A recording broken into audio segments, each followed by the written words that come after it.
tout le monde, j'espère que vous allez bien.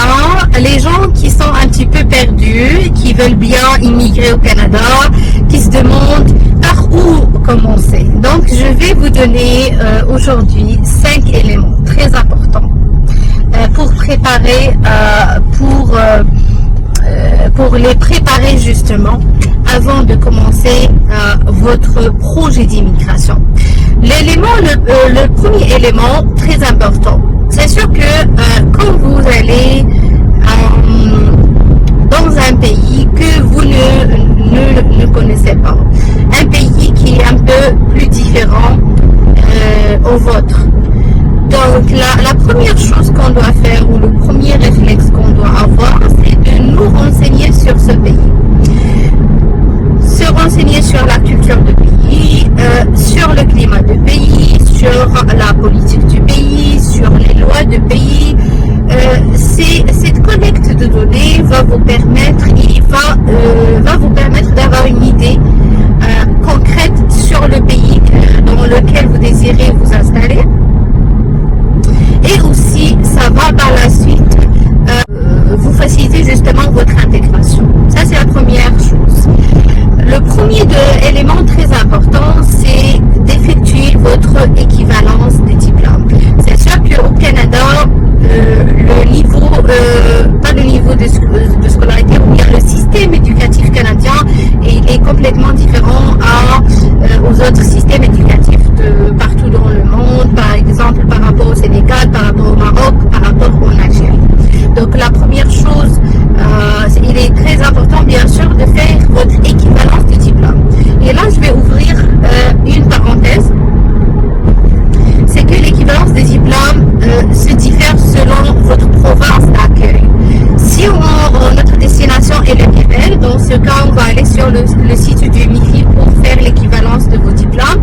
Si par exemple notre destination est Alberta, dans ce cas on va nous adresser à WES par exemple. WES, c'est un organisme qui s'occupe de faire l'équivalence des diplômes étrangers. Le troisième point très important que vous devez faire également, c'est le test de langue.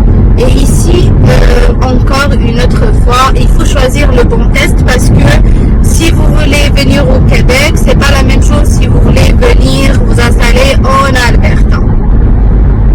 Donc il faut savoir, il y a aussi des tests que vous pouvez choisir, comme par exemple le TEF Canada. Vous pouvez travailler à la fois avec le même test et au Québec et aussi à l'extérieur du Québec.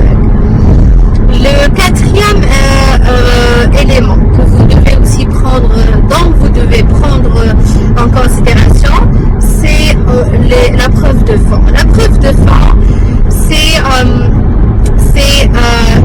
votre situation financière.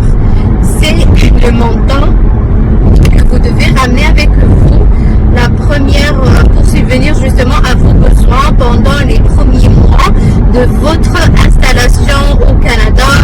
Quel que soit le type de la province, vous devez avoir un montant qui va vous aider dans votre installation. Sachez surtout que les premiers mois, vos premiers mois au Canada, vous n'avez pas une assurance gouvernementale, vous devez acheter une assurance privée, vous n'avez pas le droit pour faire la demande de l'aide sociale ou gouvernementale, c'est-à-dire vous devez compter sur vous-même, d'accord? Ce montant-là, ça se diffère selon les membres de famille et votre province de destination. Donc il faut checker sur le site où on a déjà parlé, on a montré cela plusieurs fois sur notre chaîne YouTube. Les gens qui ne suivent pas sur la chaîne ou sur les réseaux sociaux, donc on est un peu partout, sur TikTok, sur Instagram, sur Facebook, sur YouTube. Donc je vous invite à nous suivre et comme ça vous aurez aussi tout ce qui est nouveauté en termes de loi d'immigration, etc.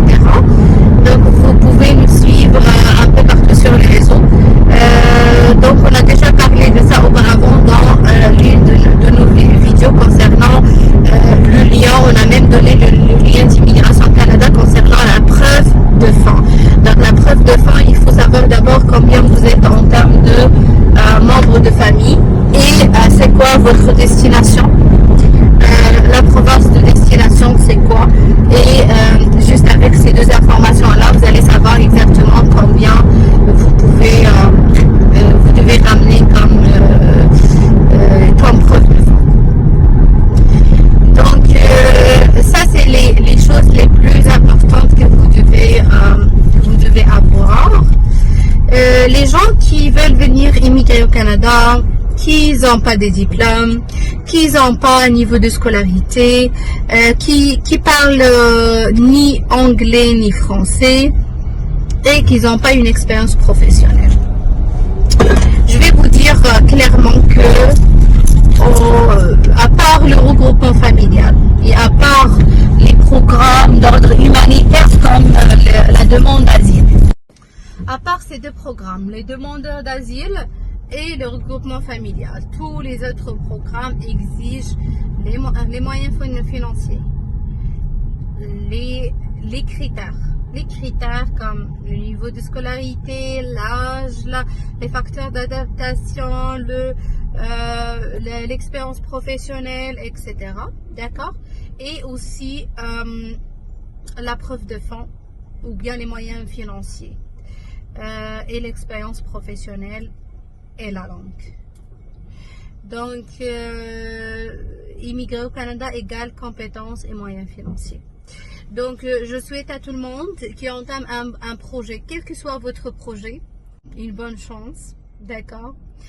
Une bonne continuation. Restez derrière votre but, ne lâchez pas et soyez persévérants. Bon courage.